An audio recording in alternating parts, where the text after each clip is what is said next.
안녕하세요. I'm a Master of Languages, 마스터랭, 언어학자 지망생, 마인드 교육 전문가 주랑입니다.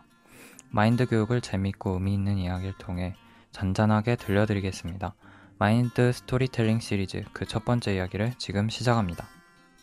저는 청소년 마인드 교육 매거진 투머로우 12월호를 읽었습니다. 가장 제 마음에 남는 이야기는 북 테라피 챕터의 위대한 집사 스티븐스의 고백입니다. 남아있는 나날이라는 소설 속의 주인공 스티븐스의 마음의 세계에 대해서 풀어쓴 칼럼인데요. 저는 이 책을 작년에 읽었습니다. 그런데 그때는 별 생각 없이 읽었습니다. 그저 위대한 집사가 되고 싶어 했던 영국 대저택의 집사장 할아버지가 지나간 날을 이야기하는 소설이구나. 위대한 집사의 품격에 대한 소설이구나 라고 단순하게 생각했습니다. 하지만 투모로우를 읽고 나서 왜 이 소설이 노벨 문학상을 받았는지 알게 되었습니다. 스티븐스는 대저택에서 집사로서 일하면서 위대한 집사를 꿈꾸며 항상 완벽히 일처리를 하고 성취감과 자부심을 느끼며 살아왔습니다. 스티븐스는 위대한 집사란 무엇인가 그리고 품위와 품격에 대해서 토론하는 것을 좋아했습니다. 하지만 그는 위대한 집사가 되기 위해서 앞만 보고 달려가는 동안 인생에서 가장 중요한 것들을 많이 놓치게 됩니다. 여러분은 무엇이 인생에서 가장 중요한 것들이라고 생각하시나요? 스티븐스는 중요한 손님을 맞이하느라 결국 아버지의 임종을 지키지 않았습니다.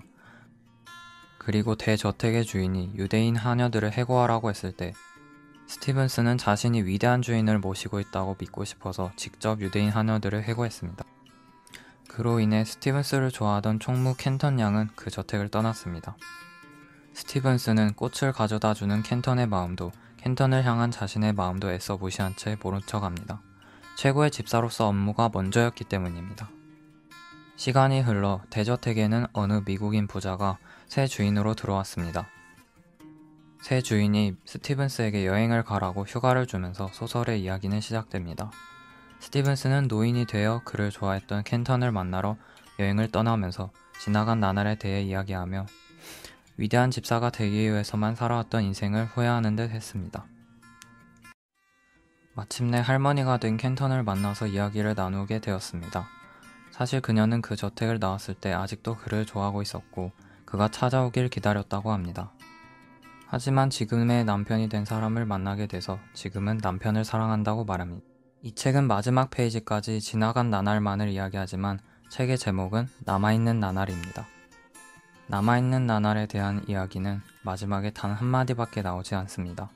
이제는 열심히만 살지 않고 새 주인이 감탄할 만큼 농담 기술을 발전시키겠다고. 스티븐스는 35년간 일처리는 그 누구보다도 완벽하게 했지만 인생에서 가장 중요한 마음의 교류를 안 하고 사랑도 잃고 결국에는 인생을 돌아보니 남은 건 허무한 뿐이었습니다.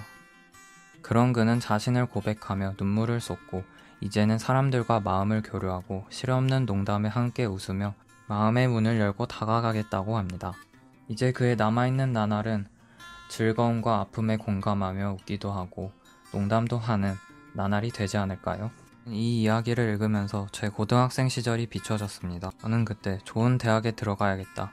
나는 공부하는 기계다 라는 생각으로 대학 진학이 마음의 우선순위였습니다. 친해지려고 다가오는 친구들도 밀어내고 부모님의 마음도 많이 아프게 했지만 주변 사람들의 마음도 내 마음도 모두 무시한 채 공부만 했습니다. 공부하는 시간 외에는 전부 다 시간 낭비로 여겨졌습니다. 이제는 대학생이 되고 몇 년 동안 마인드 교육을 계속해서 듣게 되면서 제 마음에 변화가 찾아왔습니다. 최근에는 부모님과 대화를 하면서 그때 부모님 마음이 어땠는지 물어보고 제 마음이 이랬다고 말하고 서로 마음을 알게 되고 같이 눈물을 흘렸습니다. 저는 앞으로도 서툴지만 조금씩 대화를 많이 하고 마음의 교류를 하며 살고 싶은 마음이 있습니다. 최고가 되고 싶다, 좋은 대학을 가고 싶다, 돈을 많이 벌고 싶다 등등 인생의 목표가 있는 건 좋지만 그것이 전부가 되면 인생의 중요한 것들을 많이 놓치게 됩니다. 행복은 돈이나 명예가 아닌 마음의 교류에 있다는 것을 알게 해주는 이야기였습니다. 마인드 스토리텔링 첫 번째 이야기는 여기까지입니다. 여러분 마음에 손난로처럼 따뜻해지는 이야기들로 다시 찾아뵙겠습니다. 감사합니다.